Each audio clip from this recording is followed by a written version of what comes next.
इस तपती गर्मी की वजह से हमारे गुलाब के पौधे की पत्तियां सूखने लगी हैं। प्लांट की ग्रोथ बिल्कुल रुक चुकी है। प्लांट ने कलियां और फूल बनाना बिल्कुल बंद कर दिया है। गुलाब के प्लांट के पत्तियां सूखने का और ग्रोथ रुकने का क्या कारण हो सकता है और हम इसे किस तरीके से ठीक कर सकते हैं और इस प्लांट को कौन सी फर्टिलाइजर दें जिसकी वजह से हमारा पौधा पूरी गर्मियों में अच्छी फ्लावरिंग करता रहे, प्लांट की ग्रोथ अच्छी हो और उसकी पत्तियां लश ग्रीन बनी रहें। तो आज की अपनी वीडियो में मैं आपके साथ वही फर्टिलाइजर शेयर करने वाली हूँ। नमस्कार दोस्तों, वंदना गार्डन में आप सबका स्वागत है। देखिए मेरे इस गुलाब के प्लांट की पत्तियां कितनी ज्यादा सूख चुकी हैं। अगर आपके भी गुलाब के प्लांट की पत्तियां इस तरह से सूख रही हैं और इन पत्तियों के सूखने के क्या क्या कारण होते हैं। पहला कारण तो है, देखिए आजकल गर्मी बहुत ज्यादा बढ़ गई है और गुलाब के प्लांट को गर्मी बिल्कुल भी पसंद नहीं है। गर्मियों में गुलाब के प्लांट की ग्रोथ रुक सी जाना और फूलों का साइज छोटा होना या फिर कलियां ना बनना, ये एक आम सी प्रॉब्लम है। गुलाब का प्लांट जब 32 डिग्री के आसपास टेम्परेचर होता है तो ये उसमें अच्छा सरवाइव करता है। ज्यादा गर्मी की वजह से, जैसे कि आजकल टेम्परेचर काफी हाई है, तो गुलाब का प्लांट स्ट्रेस में चला जाता है और इसके फूलों का साइज छोटा होने लगता है। जैसे कि ये देखिए मेरे फूल का साइज काफी छोटा है और इसकी पत्तियां इस तरह से सूखने लगती हैं। और तीसरा कारण है गुलाब के प्लांट पर फंगस का या फिर इंसेक्ट का अटैक होना। और देखिए मेरे जो गुलाब के पौधे की पत्तियां इस तरह से सूखने लगी हैं, इसका कारण तो ये है कि ये मेरा प्लांट मेरा गार्डन छत पर बना है, वहां पर रखा था। वहां पर ना तो कोई सेमी शेड एरिया है और ना ही कोई ग्रीन नेट है। ये डायरेक्ट सनलाइट में पड़ा था पूरे दिन की में, तो इसकी पत्तियां काफी ज्यादा सूखने लगी। तो अभी मैं इसे नीचे ले आई हूँ ताकि इसका कुछ ट्रीटमेंट कर सकूं, इसे अच्छी फर्टिलाइजर दे सकूं ताकि इसकी पत्तियां ठीक हो जाएं। गुलाब के प्लांट की पत्तियां सूखने पर सबसे पहला काम तो आपने ये करना है कि किसी किसी शेड के नीचे, ग्रीन नेट के नीचे या फिर कोई बड़े प्लांट हैं उनके नीचे अपने इस प्लांट को रख दें ताकि आपके गुलाब के प्लांट को सीधी धूप ना लगे। धूप नहीं लगेगी सीधी तो ये प्लांट हमारा ग्रोथ करेगा और इसकी पत्तियां भी ग्रीन बनी रहेंगी। अगला पॉइंट आता है वाटरिंग का, कि रोज प्लांट में आपने वाटरिंग कितनी करनी है। देखिए अगर आपका गमला मिट्टी का है तो उसमें जो भी प्लांट लगा होता है उसकी मिट्टी बहुत जल्दी सूख जाती है, लेकिन अगर आपका गमला प्लास्टिक का है तो उसमें जल्दी मिट्टी सूखती नहीं और ऊपर से आप रोज वाटरिंग किए जा रहे हैं तो उस वजह से भी, ओवर वाटरिंग की वजह से हमारे पौधे की जो रूट है वो सड़ने लगती है और हमारी पत्तियां सूखने लगती हैं।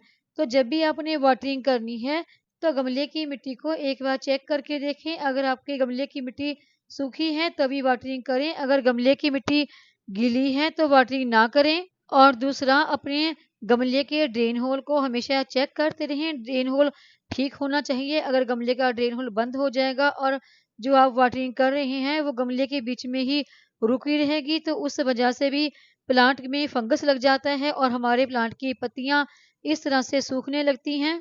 क्योंकि इन दिनों ज़्यादा गर्मी की वजह से हमारा प्लांट स्ट्रेस में है, तो स्ट्रेस में होने की वजह से प्लांट को फंगस और किसी भी इंसेक्ट का जो अटैक है वो बहुत जल्दी इन पे असर करता है। तो इन सबसे अपने गुलाब के पौधे को बचाने के लिए आपने गमले की मिट्टी को वाटरिंग तभी करनी है जब गमले की मिट्टी पूरी तरह से सूख जाए और हमेशा मिट्टी में मॉइस्चर बना रही, बस इतना ही पानी इसको देना है।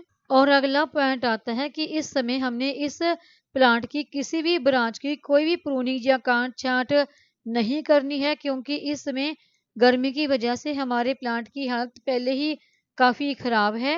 हाँ, अगर किसी ब्रांच में कोई डैमेज की प्रॉब्लम हो रही है तो उस ब्रांच को आप काट कर निकाल सकते हैं। और अगला पॉइंट है, जितने भी आपके प्लांट की पत्तियां सूख चुकी हैं उन सभी को निकाल दें। ये किसी इंसेक्ट की वजह से भी हो सकती हैं तो ये और पूरे प्लांट में फैल जाएंगी, तो इसलिए आप इन सभी ब्राउन हो चुकी पत्तियों को निकाल दें। और जितने भी आपके प्लांट पर सूख चुके फूल हैं उन सभी को निकाल दें, क्योंकि ये हमारे प्लांट की बेकार में एनर्जी लेते रहते हैं। गुलाब के पौधे को सूखने से और धूप से बचाने का अगला तरीका है मल्चिंग। तो आप अपने गमले की मिट्टी में मल्चिंग जरूर करके रखें। चाहे वो आप सूखे पत्तों से करें, कोकोपीट से करें, या फिर अगर आपके पास इस तरह से मटर के छिलके सुखा के आपने रखे हैं तो उनसे भी आप मल्चिंग कर सकते हैं। मल्चिंग करने का फायदा ये होगा कि हमारे गमले की मिट्टी जल्दी सूखेगी नहीं और मिट्टी में मॉइस्चर बना रहेगा। जब हमारे प्लांट की मिट्टी जल्दी सूखेगी नहीं तो इससे हमारे प्लांट की रूट में भी मॉइस्चर बना रहेगा और उस वजह से भी हमारे प्लांट की पत्तियां जल्दी सूखेगी नहीं। तो आप अपने पौधों को धूप से और सूखने से बचाने के लिए मल्चिंग जरूर करें। और अगला पॉइंट आता है फर्टिलाइजर का। हमें अपने पौधों को सूखने से बचाने के लिए किस फर्टिलाइजर का इस्तेमाल करना चाहिए। तो देखिए, इस वक्त गर्मी तो बहुत ज़्यादा है, तो इसलिए इसमें आप किसी भी केमिकल वाली फर्टिलाइजर का अपने पौधे पर इस्तेमाल ना करें। तो जो आज मैं फर्टिलाइजर अपने गुलाब के प्लांट को दूंगी वो होममेड ही दूंगी। और इस होममेड फर्टिलाइजर को भी आपने रोज रोज अपने पौधों पर इस्तेमाल नहीं करना है। आप इस फर्टिलाइजर को हर 15 से 20 दिन के बाद ही दोबारा रिपीट कर सकते हैं, उससे पहले ना करें, क्योंकि इस समय गर्मी बहुत ज़्यादा है और आपके पौधों को बहुत ज़्यादा फर्टिलाइजर की इस वक्त ज़रूरत नहीं है, क्योंकि कई दफ़ा ओवर फर्टिलाइजर की वजह से भी हमारे प्लांट की पत्तियां सूखने लग जाती हैं। और इस प्लांट को देने के लिए जो पहली होममेड फर्टिलाइजर मैंने ली है वो है ये चाय की पत्ती। ये इस्तेमाल की गई चाय की पत्ती है, इसे मैंने धोकर सुखा लिया है और इस फर्टिलाइजर के हम 3 चम्मच लेंगे। चाय की पत्ती में भरपूर मात्रा में नाइट्रोजन पाया जाता है। और आगे हैं ये प्याज के छिलके, जिनको कि मैंने सुखाकर इनका पाउडर तैयार कर लिया है, तो इनके भी यहाँ पर हम 3 चम्मच ही इस्तेमाल करेंगे। प्याज के इन छिलकों में भरपूर मात्रा में मैग्नीशियम, आयरन, पोटाश पाया जाता है और बहुत सारे माइक्रो न्यूट्रिएंट भी पाए जाते हैं।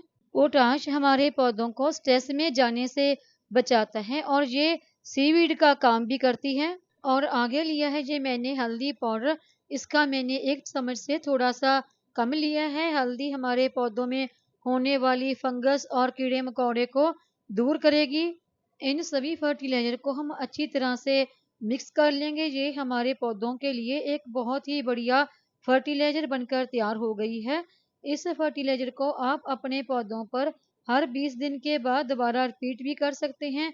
अगर आज आपने अपने पौधों को ये फर्टिलाइजर दे दी तो 20 दिन के बाद दोबारा भी दे सकते हैं। और इसी बीच आपको अपने पौधों को कोई भी और फर्टिलाइजर देने की जरूरत नहीं होती।